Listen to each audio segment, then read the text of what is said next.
Right, so we were speaking, what were we speaking about? There was hard bhakti. Huh? Buddhism tribes. We finished on the tribes, right? Yeah. Hard bhakti, Chota Haridas. We talked about examples of renunciation of the reputation. Okay, reputation, that was it, reputation. Thank you. Verse 73 of chapter 13 of Antya-lila. A little footnote here, the numbering of verses in Chaitanya Charitamrita. Of course, we have Srila Prabhupada's translation. How he has numbered is, I won't say it's not standard, but it's one of two ways of numbering. The other way of numbering is the Bengali verses get one numbering system, and then within a given chapter, any Sanskrit verses get their own numbering, which can be confusing. I mention that because there is a translation of the Chaitanya Charitamrita that's been published by Harvard University Press. It's one volume, very thick volume. It was translated by Edward Dimmock and Tony Stewart over several years. It's well done. Again, not by devotees, so it might come across as a bit dry sometimes.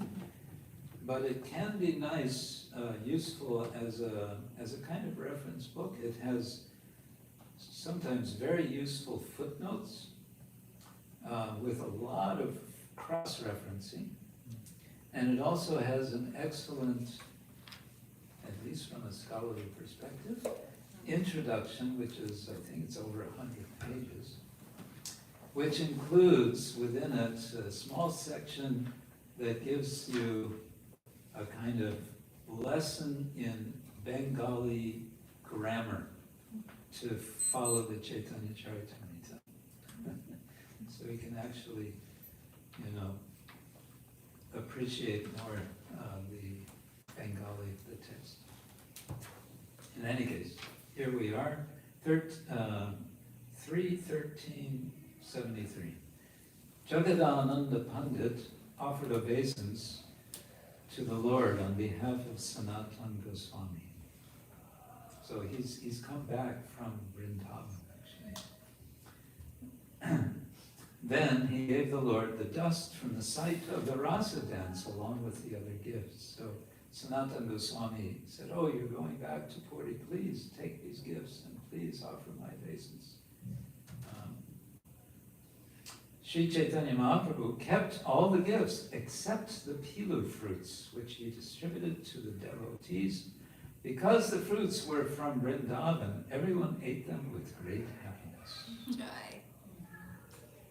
Because they were from Vrindavan.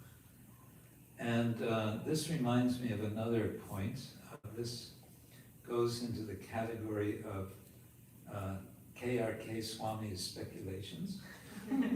Just so you know. There's quite a lot of description of prasadam in the Chaitanya Charitamrita. Sometimes in quite some detail about particular preparations.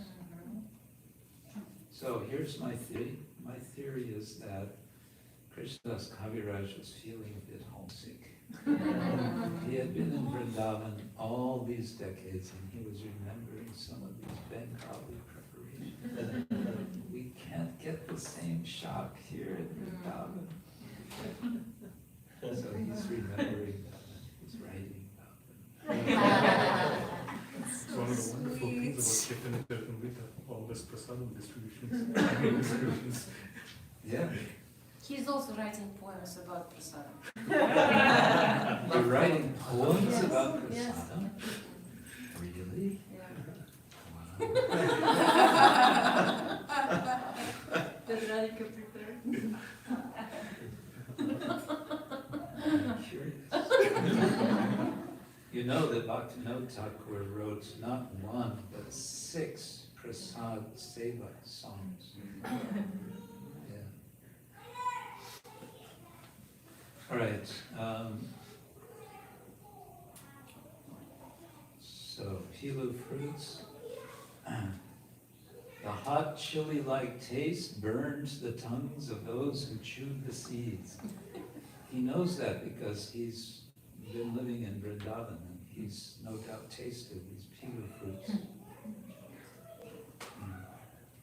Which reminds me of something else.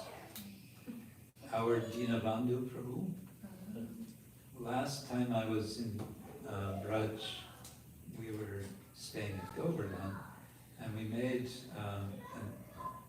a pilgrimage, an outing to, what is it called, where all the cows are here, and maybe also where Indradyumna Maharaj went.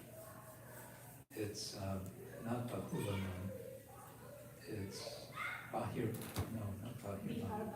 Biharban, thank you, Biharban. So we had, we were blessed by Dinabandhu Prabhu who came out. And I expected when he speaks, he'll speak about the cows.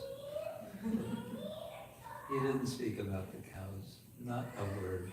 He spoke about the trees, he spoke about the birds, he spoke about the flowers. And it was impressive how much he knew about all the different species. And I asked him, how do you know all this?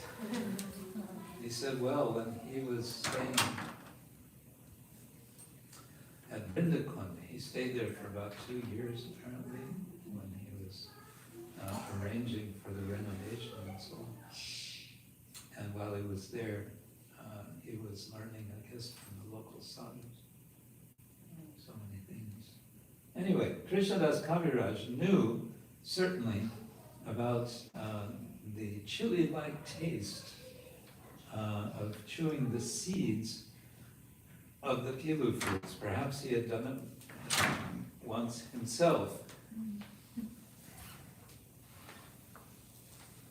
He says that the hot chili-like taste burned the tongues of those who chewed the seeds. Thus, the eating of pilu fruits from Vrindavan became a pastime of Sri Chaitanya Mahaprabhu. Eating of the pilu fruits. It's a pastime. Okay, when Jagadananda Pandit returned from Vrindavan, everyone was jubilant. Thus, Sri Chaitanya Mahaprabhu enjoyed his pastimes while residing in Jagannath Puri. One day, when the Lord was going to the temple for Yameshwara, a female singer began to sing in the Jagannath temple. Gujari Ragini Lainya Samud Sumadhura Share Gita Govinda Poro Gaya Jogamono Hare. She sang a Gujari tune in a very sweet voice, and because the subject was Jayadeva Goswami's Gita Govinda, the song attracted the attention of the entire world. Jagamana Hare, the mind of the entire world. Dureganna Shuni Prabhur Ha'ila Avesha Stri Purusha Kekai Najane Vishesha. Hearing the song from a distance, Sri Chaitanya Mahaprabhu immediately became ecstatic. He did not know whether it was a man or a woman singing. Stri Purusha Kegai Najane Vishesha. And Ha'ila Abesha, this word is very interesting, Abesha. It comes from verbal root vish, which means to enter. And it's sometimes translated with the long A prefix as possession, as in being possessed by a ghost. And it comes up sometimes as a part of a compound in the Chaitanya Charitamrita, Prema Avesha. He was possessed by prema. So here he becomes simply Avesha, he becomes possessed. Duregan Shuni. And notice that hyphen after Shuni. What does that indicate? Shuniya. Having heard. Or it can also be, as it's translated here, hearing, as an ongoing activity.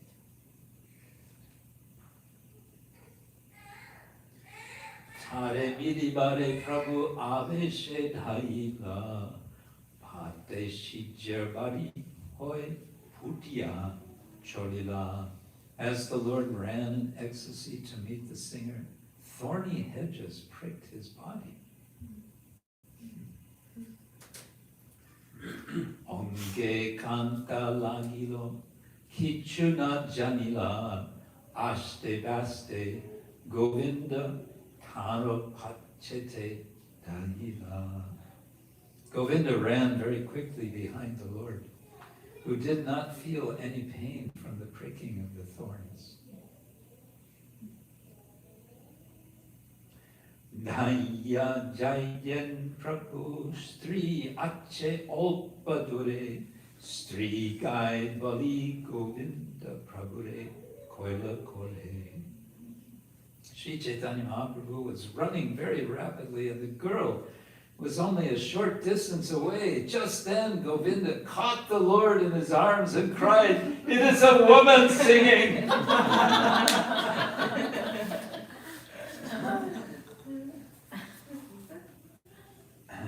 Street guy.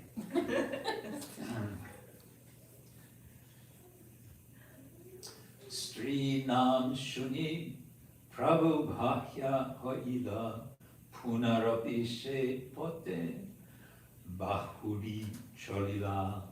As soon as he heard the word woman, the Lord became externally conscious and turned back. There are many times when Mahaprabhu becomes unconscious, he faints, and then he comes to external consciousness. There's this he's going in and out of external, internal consciousness. So there's also this kind of fluidity. Yes, you have to go.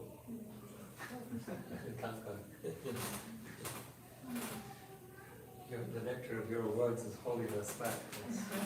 We're just reading the Chaitanya Charita Amrita.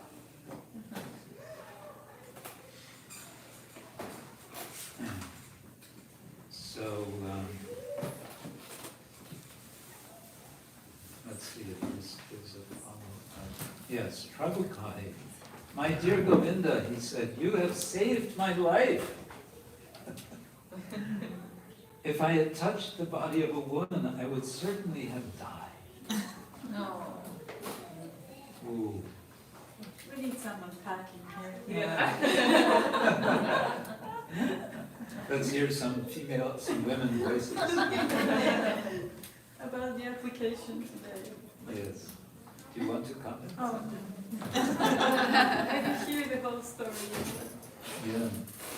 Well, in contrast, of course, there is another story where Mahaprabhu seems absolutely undisturbed, not just by being touched, but by being stood on by the eager lady, the unnamed lady, who climbs up on his shoulder, and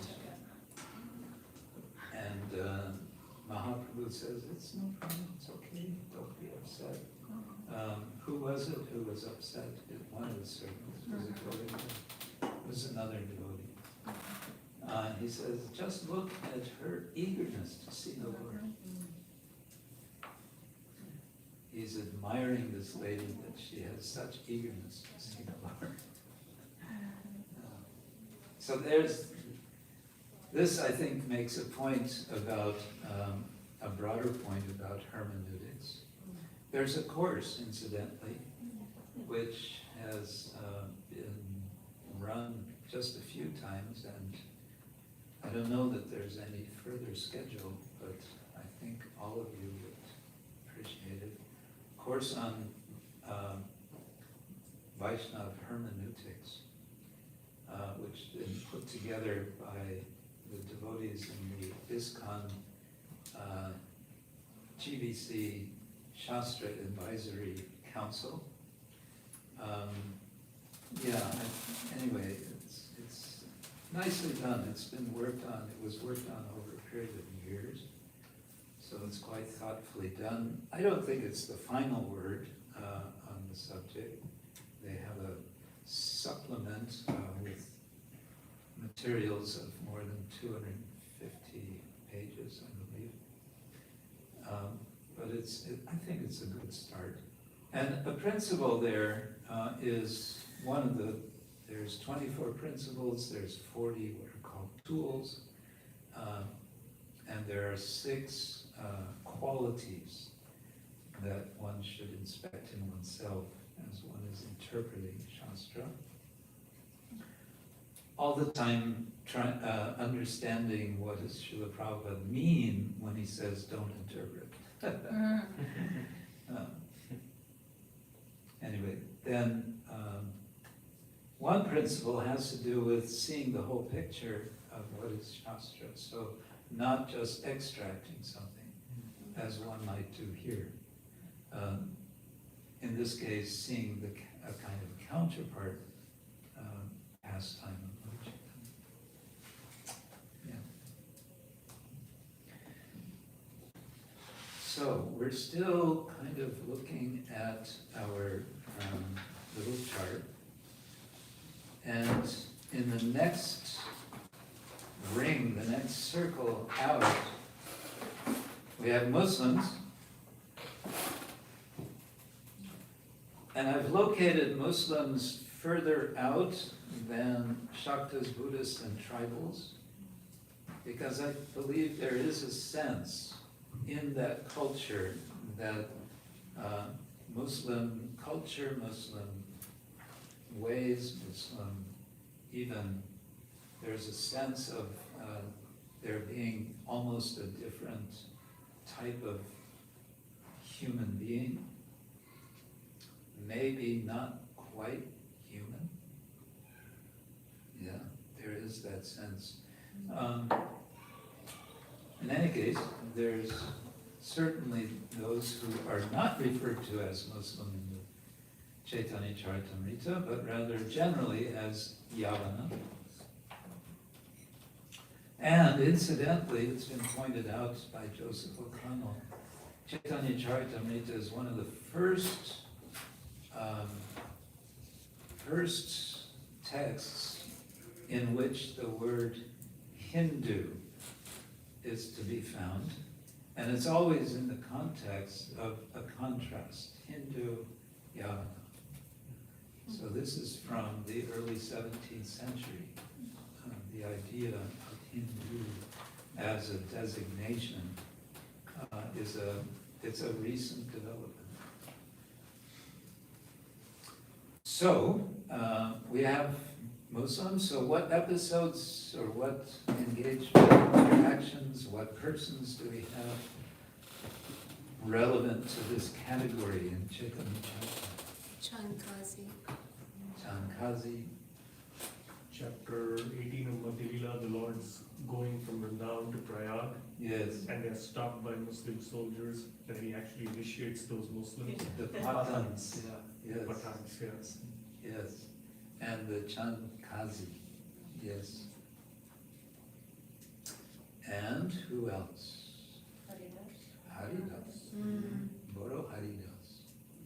He is considered to have been born in a Muslim family. There's a tradition that says no, he was born in a Hindu family, Yeah. but he was an orphan, and he was raised by Muslims. And there's another theory, which is that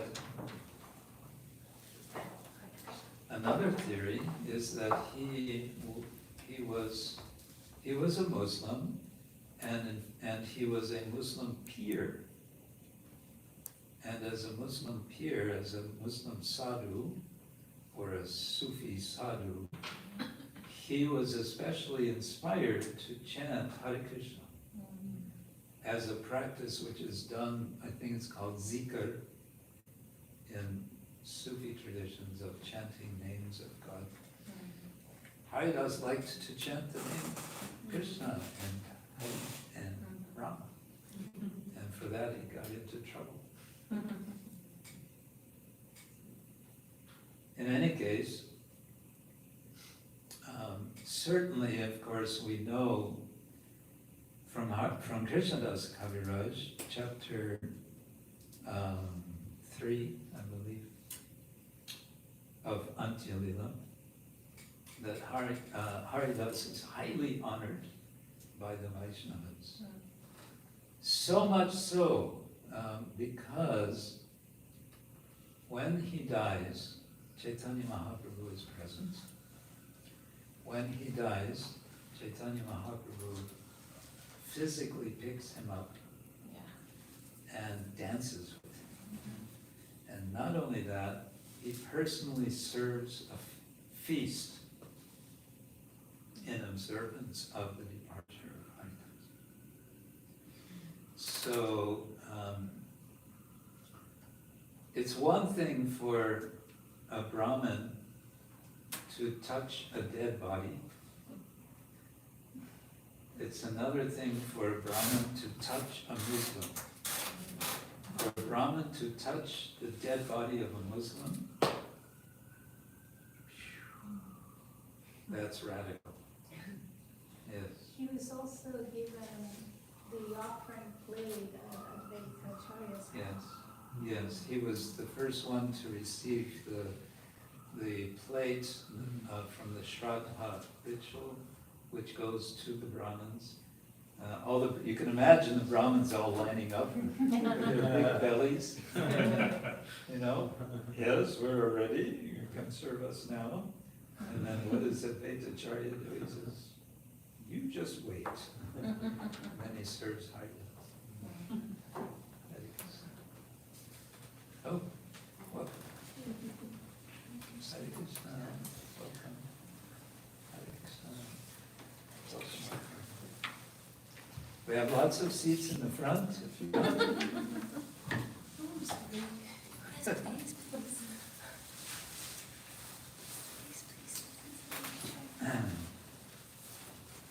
Yeah, so he says, Prabhu Kohe, Govinda, Aji, Rakila Jivan, you've saved my life. Rakila, you protected my life. Sri Parasha, Hoyle, Amarholita, Marana. I would have died. Yeah. But what is the point? The point is he is a sannyasi in that culture. Yeah. Very strict. Divisions are there, and he's honoring that. And I think there's something else going on here that Krishnadas Kaviraj wants to emphasize to the Bengali Vaishnavas that sannyas is a serious thing, and there could well have been lots of what came to be called sahajiya notions, which were sort of percolating and coming up in different ways at different times. There's a lot of sahajiya literature, and there's also literature which is where the line is very blurry. There's some obscure texts that Tony Stewart spoke about to us in Oxford recently, from later, from 17th, 18th century, possibly. But it's, I think, plausible that Krishnadas is concerned, and so he's also making such points like this. But I'm jumping around. Muslim, Haridas Thakur, honoring of Haridas. And the Patan soldier story is interesting, and I find it rather humorous also. What happens? They've just left Vrindavan. They've only been in Vrindavan for about 2 months, after Mahaprabhu has been wanting to go to Vrindavan for such a long time. Basically, he took sannyas, and his idea was, I'm going to Vrindavan. And that failed. Why? Because there was a conspiracy. And the conspiracy was that he got derailed and taken to Advaitacharya's house. And what happens there? He meets his mother.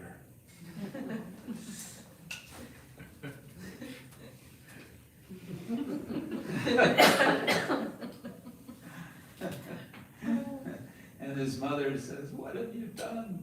And Chaitanya Mahaprabhu says, I don't know, mother, I just, some crazy idea came in my mind. But it was too late. He's taken sannyas.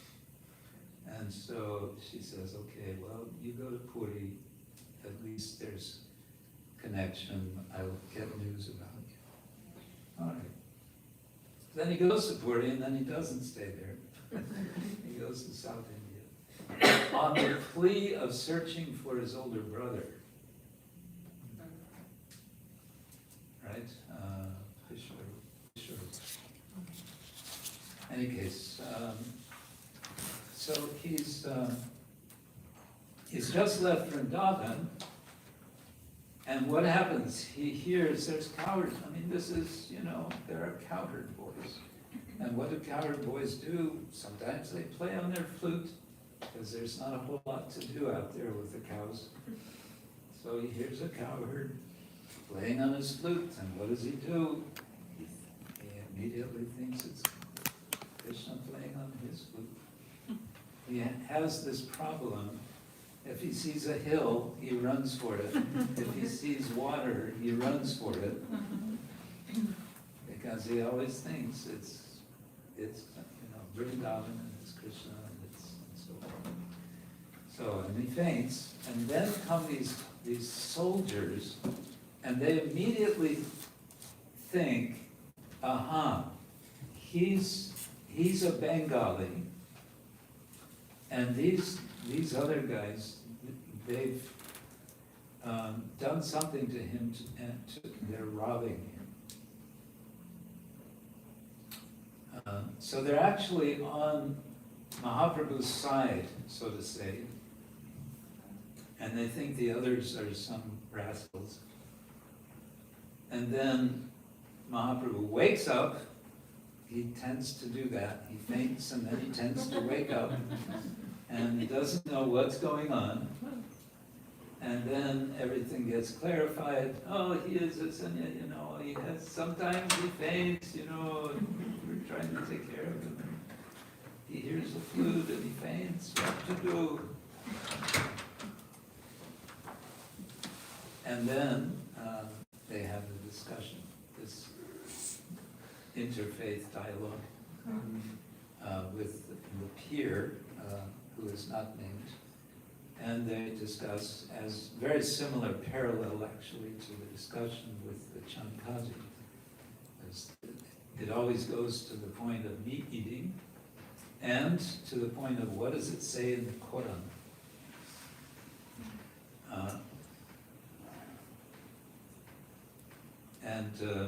As you mentioned, they become converts, so to say. Now, I have heard that the Patans are actually Afghanis. And I have heard that there are Afghani Vaishnavas who may have been descended from the Patans. Wow. Yeah, Shivatsa Goswami in Vrindavan told me they were Afghan. Yes. Okay, Muslims, and then we come finally to the outermost circle, and here I put together animals, plants, objects, and substances. What do all these have in common? Oh, I was going to answer the question. But they all, so many of them receive the mercy of the Lord. They hear the holy names. Yeah. Mahaprabhu chants for them. Okay, yes. Anything else? Sometimes prasadam they'll give, or they'll get some remnants. Uh-huh. They're not okay. human beings. They're not humans. That was brilliant. I mean, you said earlier that I know everything. Now I'm fully convinced.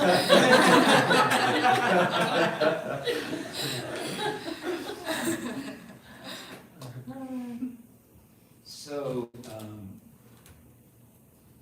what I found in common about these is that there is a special intensity of emotion in Chaitanya Mahaprabhu in relation to the animals, the plants, the objects, the substances.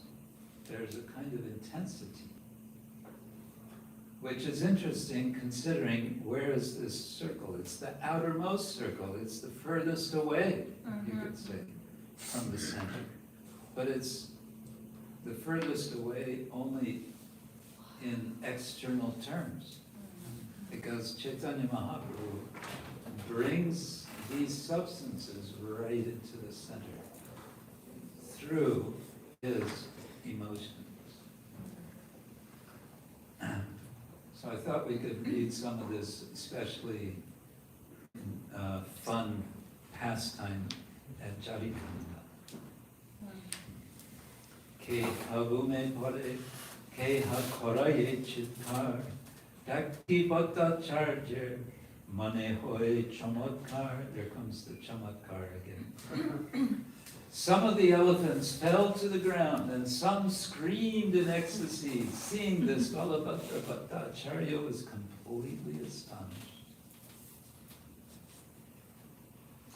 Bhakte jaite kare prabhu uccha sankirtan madhura kanta dani shuni aise mrigigam. Sometimes Sri Chaitanya Mahaprabhu chanted very loudly while passing through the jungle. Hearing his sweet voice, all the does came near him. So again, this is something to picture. And there have been, of course, some nice paintings done of this pastime. And I may have one we can look at later that I like. Dahine bame dani shuni jai prabhu shange prabhu taro anga mukhe shloka pare range. Hearing the Lord's great vibration, all the does followed him left and right. While reciting a verse with great curiosity, the Lord patted them. Here comes again some of this devotional intertextuality.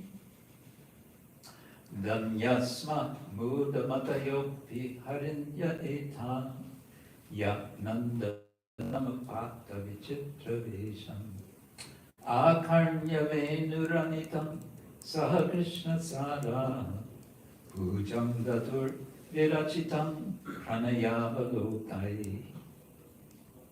Blessed are all these foolish deer, because they have approached Maharaj Nanda's son, who is gorgeously dressed and is playing on his flute. Indeed, both the does and the bucks worship the Lord with looks of love and affection. So, yeah, this is, of course, from the gopis in their This is the Song of the Flute, isn't it? Chapter 21. And what's interesting, a lot of things can be interesting about this verse, but that it's inserted here, so to say. Krishnadas Kaviraj. Was Krishnadas Kaviraj present when Lord Chaitanya was there in the forest? Was Sarv Damodar there? Was Rai Ramananda there? None of them were there. Who was there? Balabhadra Bhattacharya and one Brahmin servant who is not named.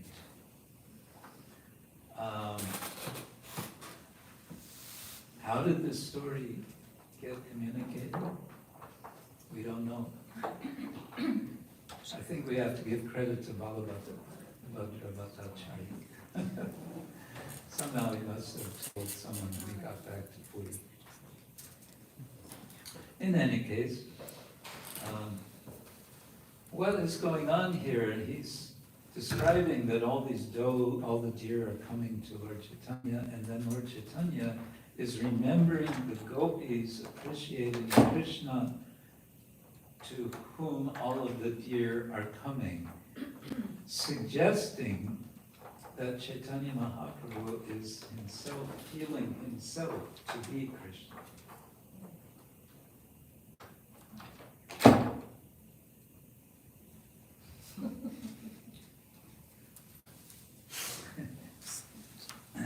Okay.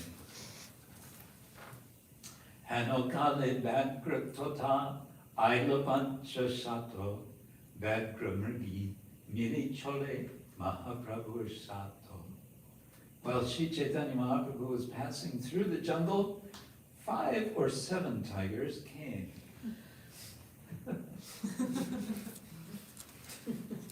Joining the deer, the tigers began to follow the Lord.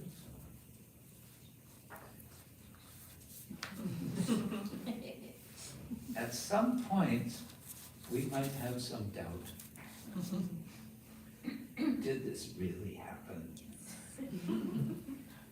And I think what Krishnadas wants us to do is completely suspend our disbelief and say, look, try to understand, Chaitanya Mahaprabhu is really somebody special. Actually, he's unique. And these are illustrations of how unique he is. And if he is so powerful, and if his chanting is so powerful, certainly he can also attract the animals as well. Daki Mahaprabhu Vrindavana Smriti Hoila Vrindavana Guna Varnana Shloka Padina. Seeing the tigers and deer following him, Sri Chaitanya Mahaprabhu immediately remembered the land of Vrindavan. He then began to recite a verse describing the transcendental quality of Vrindavan. And now we go back into the Bhagavatam. Yatra Naisarga Durvairaha Sahasan Mrigadaya Mitrani Vachitabasa Drutarutarshanadikam. Vrindavan is the transcendental abode of the Lord. There is no hunger, anger, or thirst there. Though naturally inimical, human beings and fierce animals live together there in transcendental friendship. Notice which chapter of the Bhagavatam this is in. Chapter 13. What is chapter 13? It's Lord Brahma stealing the cows and cows. Yes, there's been some theft, some serious theft. But what happens at the end of this chapter? Lord Brahma is exposed to what's really going on. He thinks he has stolen some cows and cow boys. When actually so much more has happened, and he's come face to face with this reality of who is Krishna. And so that Chaitanya Mahaprabhu is remembering this. He's remembering And this is a major point of the Chaitanya Charitamrita, is that it's telling two stories. Or rather, it is a replay, in many respects, of the story of Krishna in Vrindavan. It's a replay in which Krishna appears and all of his associates. And they appear as so many of Chaitanya Mahaprabhu's associates. But this understanding, as is pointed out again by Professor Stewart, is something which the devotees worked out over time. So Kavi Karnapura, he wrote the Gauragana Deshandipikam, in which he lists the names of devotees of Chaitanya's time and identifies them from Krishna's time. But sometimes in those lists he says, some people say that such and such was such and such. And he doesn't reject that idea. He says there may be different opinions. So it seems there was a process of working out who is who. In any case, here we see, as expressed by Krishnadas, he is Krishna himself, and he's remembering Vrindavan, and he's remembering, in this case, through Lord Brahma, through the Bhagavatam. So again, he's the perfect reader or listener or rememberer, reciter of the Bhagavatam. In this case, he's reciting the Bhagavatam in rather unusual circumstances. He's in a jungle with tigers and deer, and the tigers are not eating the deer. And he's seeing this, and what does he remember? He remembers Lord Brahma saying about Vrindavan, Vrindavan is the transcendental abode of the Lord. There is no hunger, anger, or thirst there. Though naturally inimical, human beings and fierce animals live together there in transcendental friendship. He's not yet in Vrindavan. He's in what is now a new state called Jharkhand, south of Bihar. Bihar. But Mahaprabhu feels he is in Vrindavan. And this is another point, is although Mahaprabhu is in Vrindavan for such a short time, the whole Chaitanya Charitamrita is about it's about remembering Krishna in Vrindavan through Lord Chaitanya, who is always longing. He's either going to Vrindavan or to be in Vrindavan. When he's in Puri, what is he doing?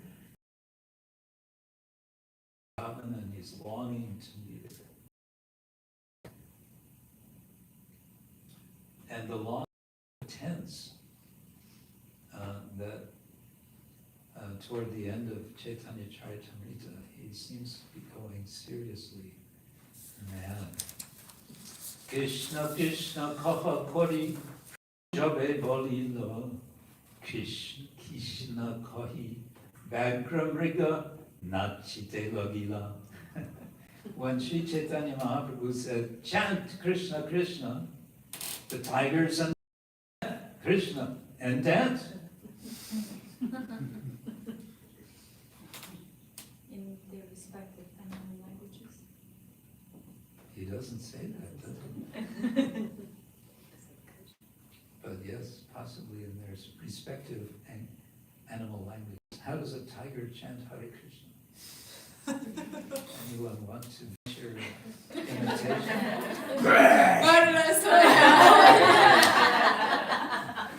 I think you got it.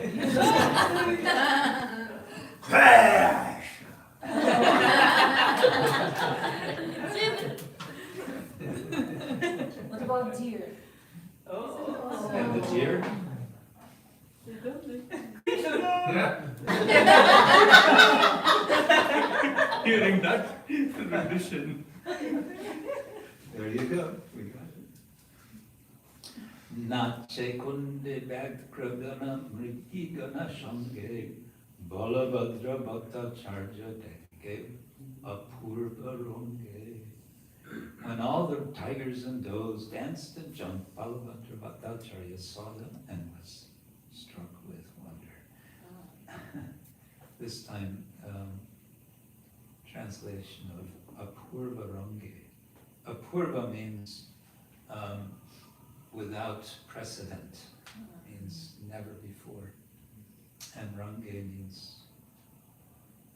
amazement, perhaps. Okay. Then, Bhakramriga Anone Korealinkan Mukke Mukka Diyal Kore Anone Chumban. Whoa, now it gets serious. Indeed, the tigers and deer began to embrace one another, and touching mouths, they began to kiss.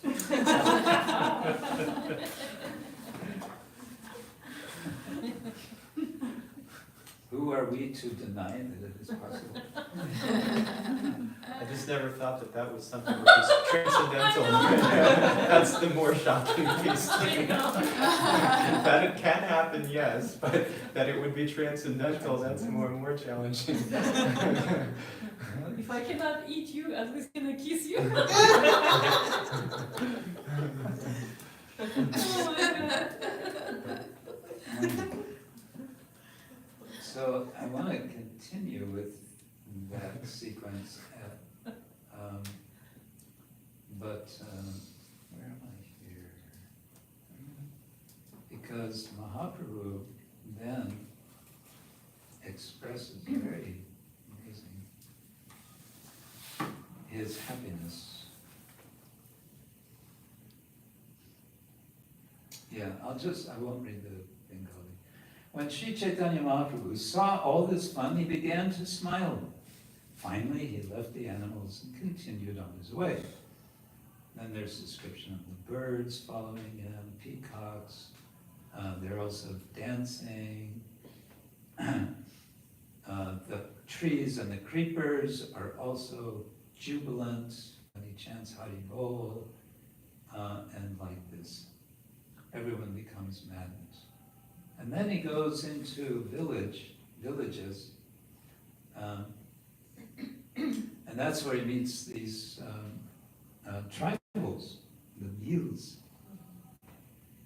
When someone heard the chanting of the holy name from the mouth of Sri Chaitanya Mahaprabhu, and someone else heard this chanting from that second person, and someone again heard this chanting from the third person, everyone in all countries became a Vaishnava through such disciplic succession. Thus everyone chanted the holy name of Krishna and Hari, and they danced and cried and smiled. Now that's interesting that Prabhupada translates in that way. I don't know that we have, we do have paramparaya. The word parampara is often translated disciplic succession, but it can mean just succession. But Prabhupada is, and Krishna is saying, this is a disciplic succession, which has a potency in which someone is inspired to chant Hare Krishna, that person is able to inspire someone else, and that person someone else.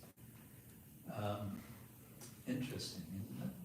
That he's suggesting so much from this. Yes. So is it like, Krishna describes in chapter 4 to Arjuna at the beginning, the disciplic succession in due course of time gets broken? Right. Because I grew up in one part of India where Mahaprabhu traveled through, and I can assure you that no one there chants Hare Krishna even when I was a child.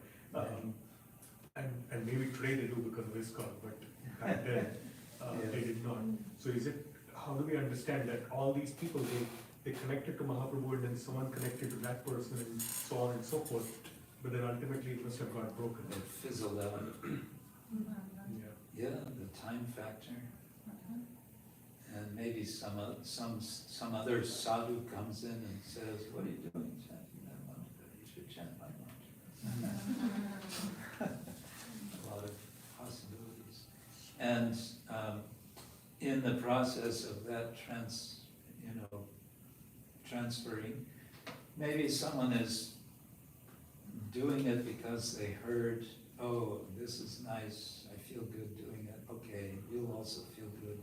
But after some time, the theology is lost. Why are we doing this? I don't know why I'm doing it. Yeah, so yoga brashta becomes lost. Okay. Let's see, I'm speeding up a little. He toured Bengal in this way.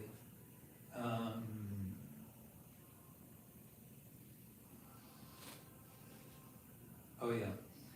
When Sri Chaitanya Mahaprabhu passed through the Jharkhand forest, he took it for granted that it was Vrindavan. When he passed over the hills, he took it for granted that they were Govardhan. Similarly, whenever Chaitanya Mahaprabhu saw a river, he immediately accepted it as the river Yamuna.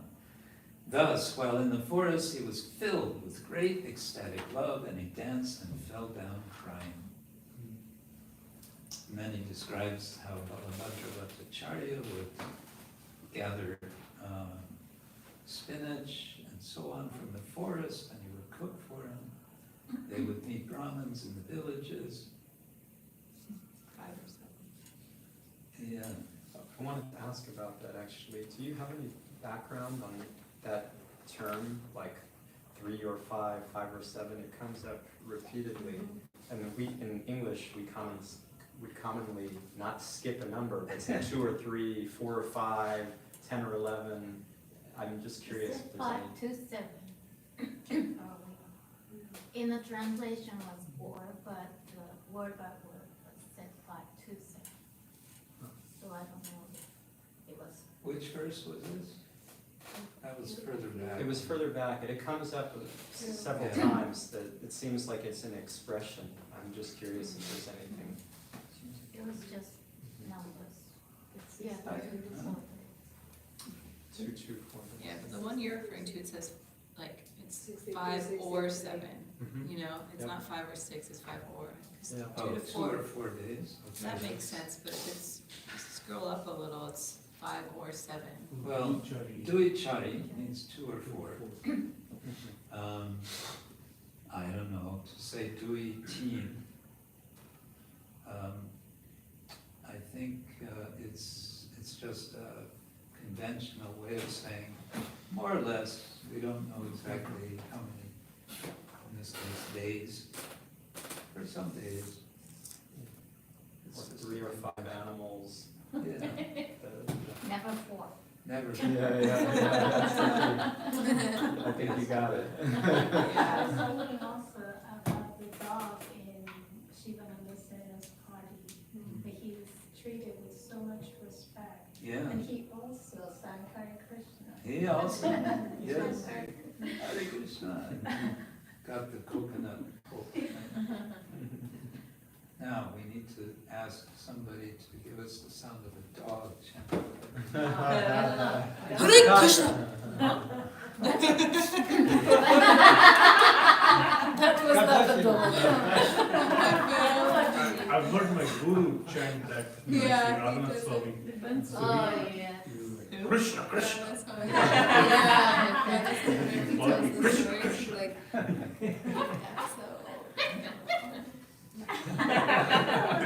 That was a cat.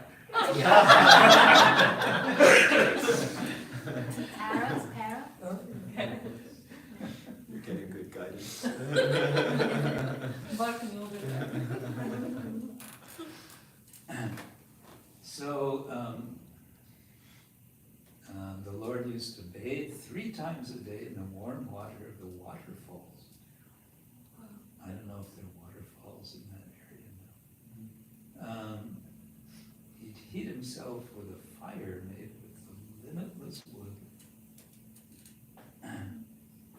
Okay, this is what I wanted to go to. another theme of Chaitanya Charitamrita, appreciating the Vaishnavas. Here is Chaitanya Mahaprabhu saying, "My dear Bhattacharya, I have traveled very far through the forest and I have not even slightly received any trouble. Krishna is very merciful, especially to me. He has shown his mercy by bringing me on this path through the forest. Thus, he has given me great pleasure.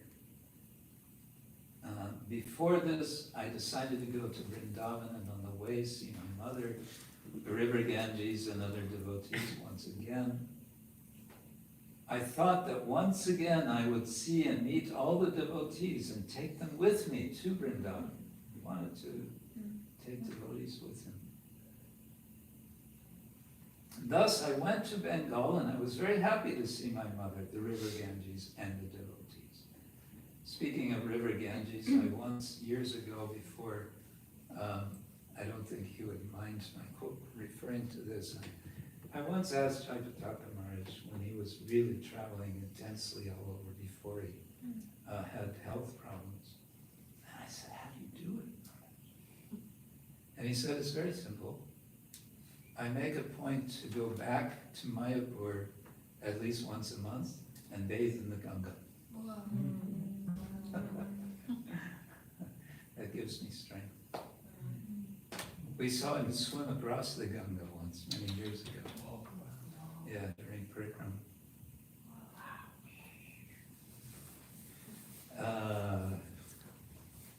However, when I started for Vrindavan, many thousands and millions of people gathered and began to go with me. Thousands and millions. Laksha Koti. So Laksha means 100,000 and Koti means 10 million. But there is a comment from Jiva Goswami to one of the verses in the beginning of the Brahma Samhita. In the verse, it refers to Sahasra, means 1,000. I think this was the 1,000 petals of describing Goloka. And Jiva Goswami says, Sahasra, it means many. Doesn't have to mean 1,000, one more than 999. It means many. So in any case, Laksha Koti means, and of course in Bengal, we see today, when there's something interesting happening, there can be a very big crowd. And they can assemble very quickly. I've been part of a little distribution of prasadam in Sharukganj, or the next village over, I forget the name. And the word spreads really fast. They're distributing khichdi. So many people. So, but I wanted to, here he gives, he appreciates, what am I doing? I want to go, okay, this is 73. Okay, I don't like to do this, chapter 17. Better way to do this, 73. That he appreciates Sanatan for saying, better not, don't do that, don't go with all these people. He says, through the mouth of Sanatan, Krishna taught me a lesson. Thus, by making some impediment, he has brought me to Vrindavan on the path through the forest. Hare Krishna. So, time is passing, and I just wanted to say something about the last chapter, Antya-lila. This is where we have Mahaprabhu reciting, or we can say composing and reciting the Shikshastakam. And it is here that we get the sense of how he feels as he's reciting. And the emphasis is on his feelings of humility.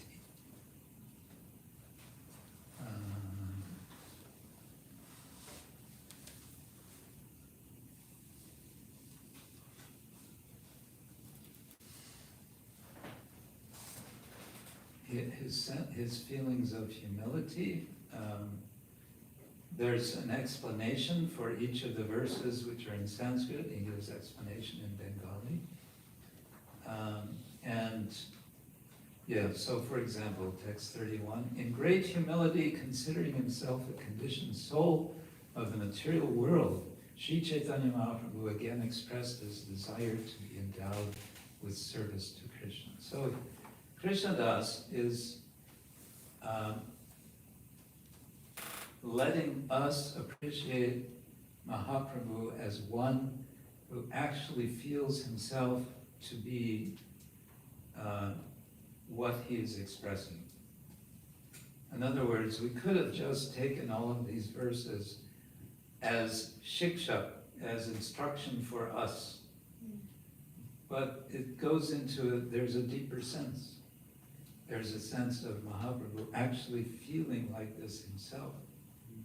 And I think this gets us sort of back to another major sort of theme which is running through the Chaitanya Charitamrita. And that is that there's this kind of tension, a creative tension, if you like. On the one side, there's Dasya Bhava, and on the other side, there's Ishvara Bhava.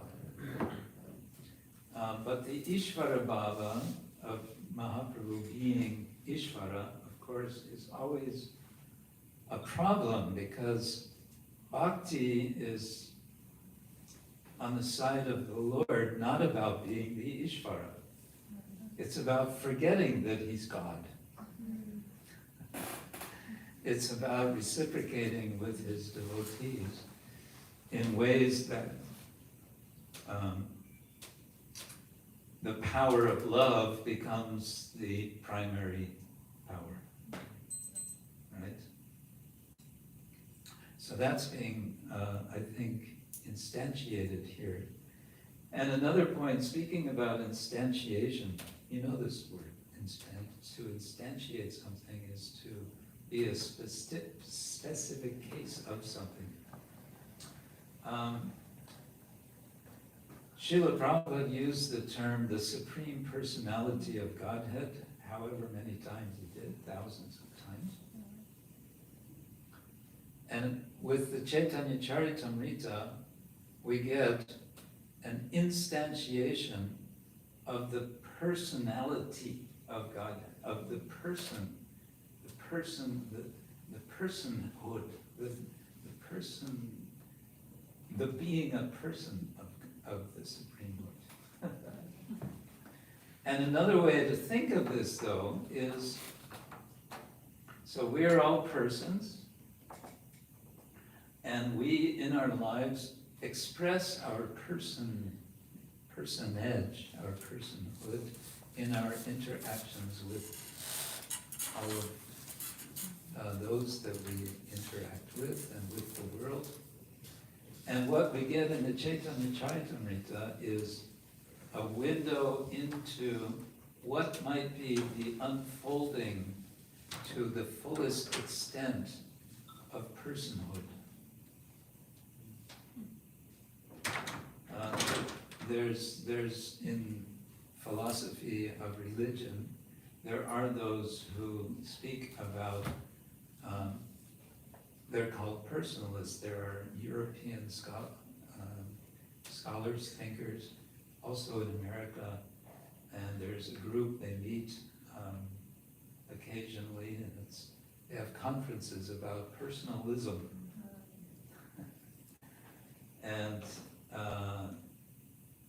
And so I was invited to attend one of these conferences in Sweden some years back. 3 of us devotees, because another devotee was involved with them and he invited us. And we had a plenary session of everyone in the conference, and we were given the floor, so to say, three of us to present. Myself, Pranava Prabhu, and Ishvara Krishna from Israel. So I spoke about Lord Chaitanya as instantiating full personhood. And instantiating means, well, what did he do? What did he say? What did he not do? What did he not say? We want to know, because that becomes then, in some respects, a model for what it means to be a person. Did that make any sense? It's a little abstract. And now, maybe if you can give an example when you say like that, this represents personhood. Okay, personhood it's a concept. It's just a concept, it's abstract. And what do you mean by person? Well, there's been a lot of books of different theologians in the Christian tradition. For example, they articulate an elaborate theology of Trinity, in which they say that divinity is constituted of three persons. And, you can go back in the history of the word person, and you go to the Greeks with persona, and what was persona? Well, it was a mask. It was for the performance of dramas. That was a persona. And, but then you trace it back up to modern times, and you get what we might want to say is a richer understanding of what is person. But it's still abstract, it's still conceptual. And so to instantiate, you could say, well, we're all instantiating. What's the problem? We're all persons, right? You want to know what a person is, talk to your next door neighbor. You can get an idea what a person is. And talk to your sister, your mother, your partner, whatever. What I want to say is with Chaitanya Charitamrita, considering the whole theology which he builds of identifying him as Krishna, in the mood of Krishna's devotee,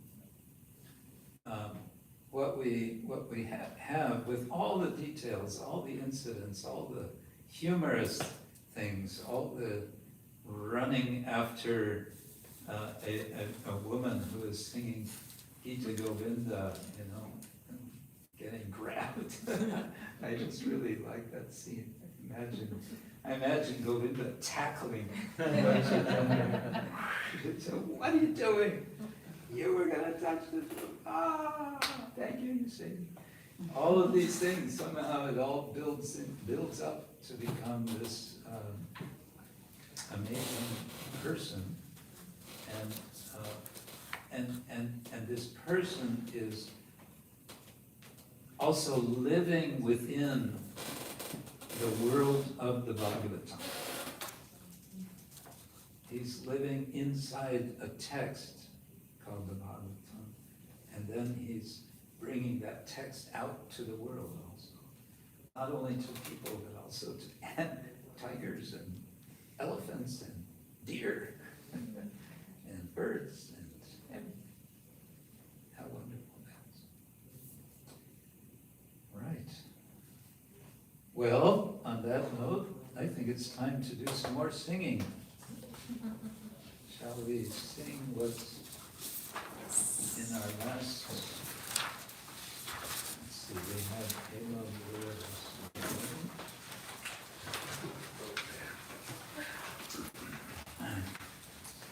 So this brings us back to Nadia.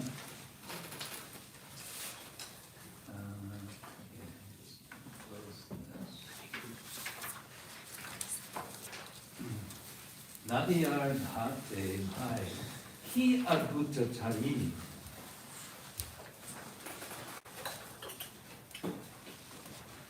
Nitai galuya kate choipanna kandari. Oh, brothers, at the Nadia Ghat is a wonderful ferry boat. At the bow stands Nitai, and Chaitanya is the captain.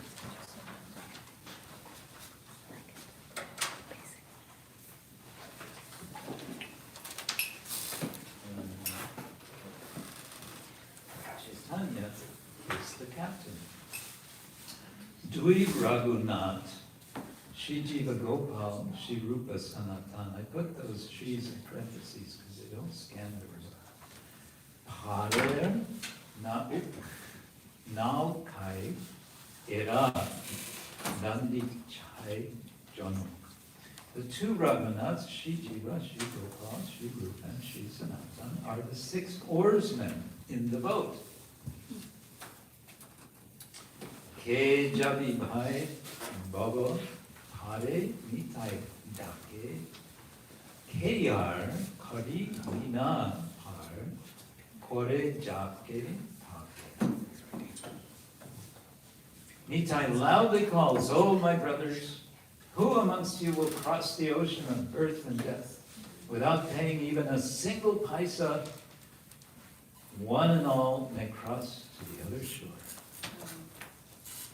Atare katara vina ke par kore bhai, kintu par kore shove choitananta." Since one does not have to take any trouble to pay the boat fare, who will not cross the ocean? Chaitanya and Nitai will take everyone across. Krishna Dasa Bole Bhai Bolo Hari Hari Nitai Chaitanya Ghate Nahi Lage Kari. Krishnadas says, "O brothers, please chant Hari Hari at the ghat of Nitai and Chaitanya. No payment is required."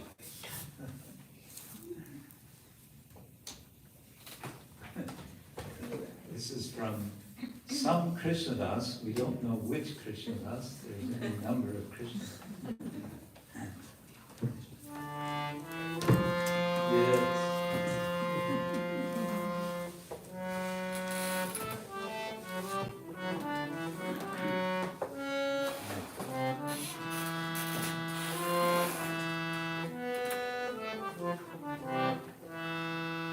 Nadia Gate Bhai Ki Adutta Thari.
Hare Nitai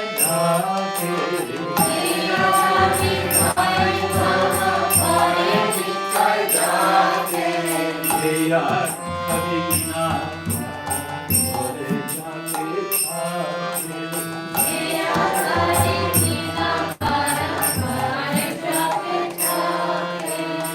यार कभी ना बोले जाके आगे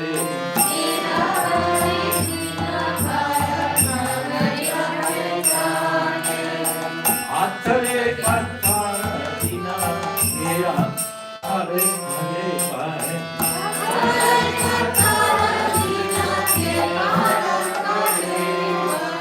आचरे कथारिना मेरा खाए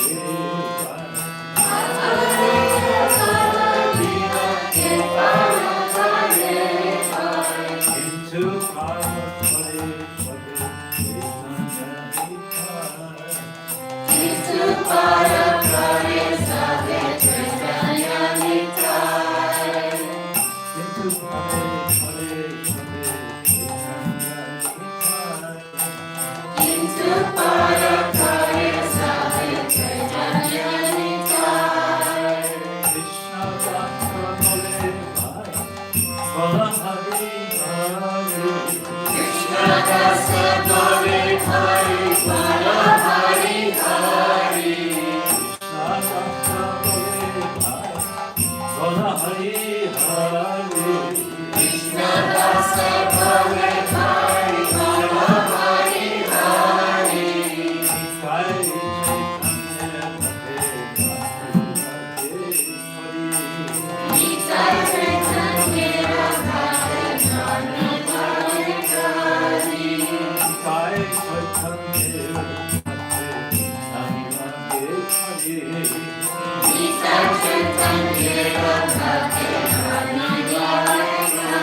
Krishna Kshetra Maharaj ki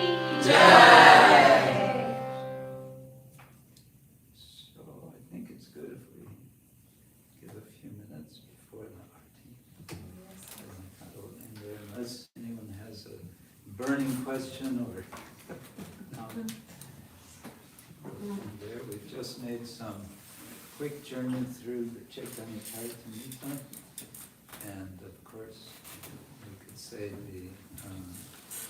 the aim would be to inspire you to revisit and reread and relish the Chaitanya Charitamrita and the other Chaitanya Bhagavat, we didn't say anything about the Chaitanya Chandrodaya Nataka. It's a wonderful drama from Kavitrana. Yes. Let's please give a big round of applause for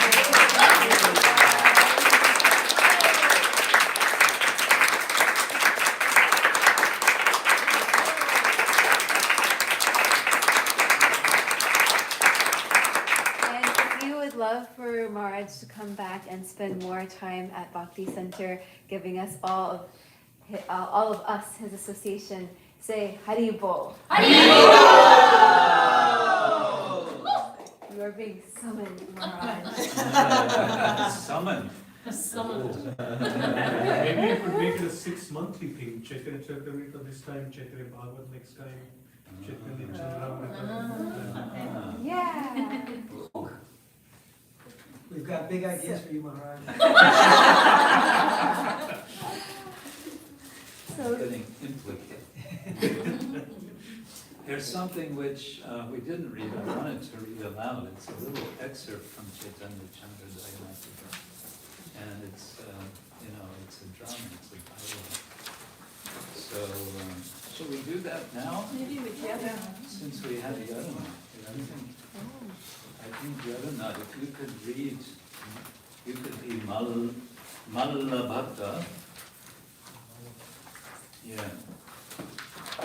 And, okay, it's just the one page.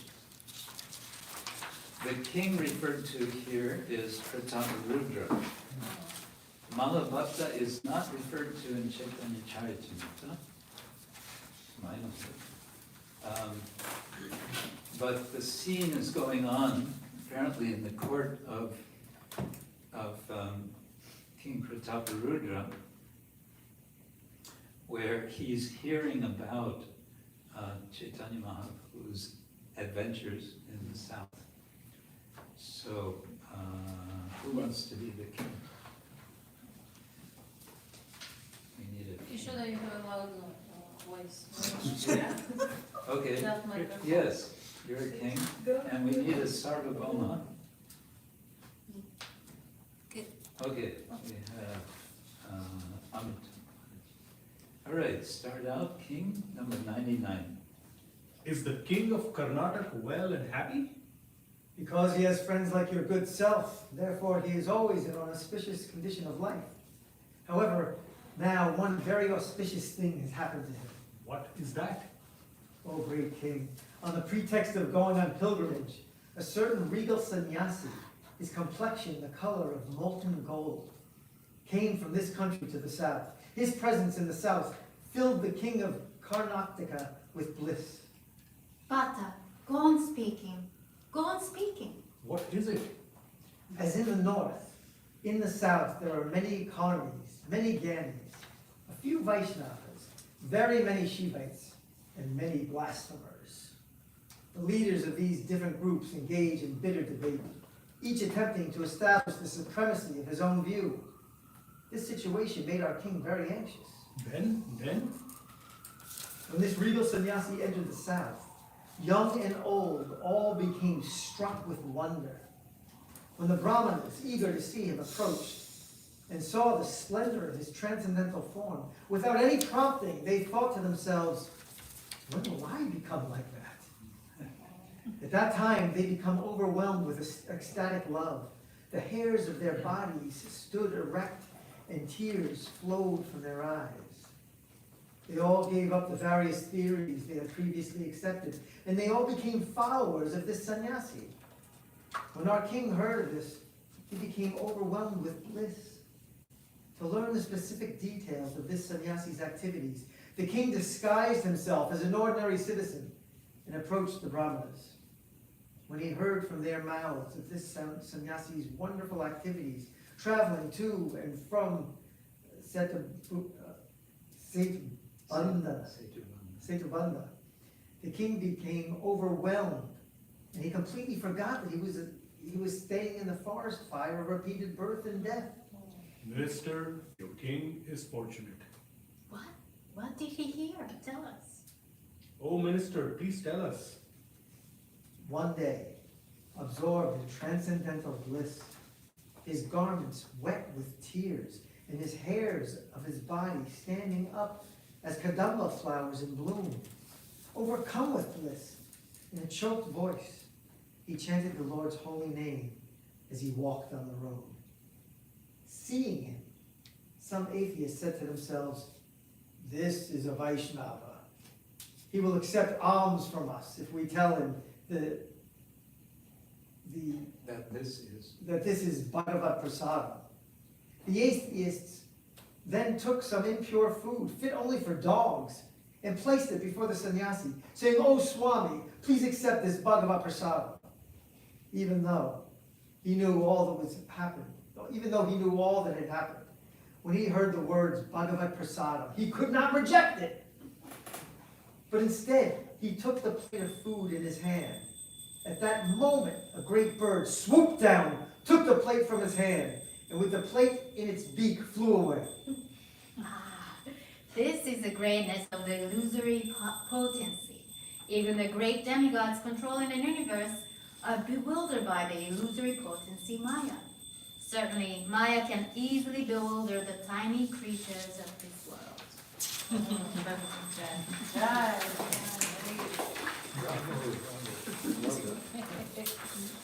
So, my thanks to all of you for coming, for participating, for being enthusiastic, for encouraging, being all that you are. And thank you again.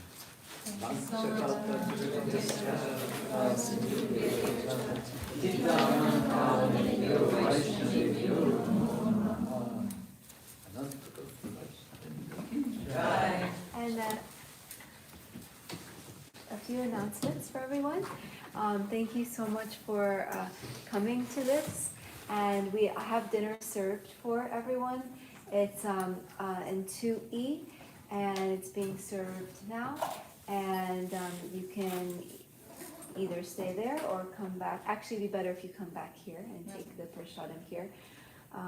And then, yes, so that is available for all of you all. And if anybody would like to help clean up afterwards, you're most welcome to help with that service. And also, this was completely free event, but if you would like to give a donation, then you can go to the event on the Bhakti Center website and do that donation there, because then we know that it was for this event and can go towards Maharaj, and giving a donation to Maharaj. So donate there through the page there. And we can do personal also, right? Yes, Donate personal. yes, you can. Yes, of course.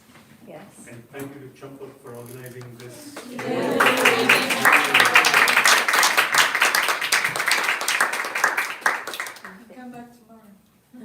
Yes, tomorrow Marge will be doing Bhagavad Shravana, so please come for Bhagavad Shravana tomorrow from 11 a.m. to 1 p.m.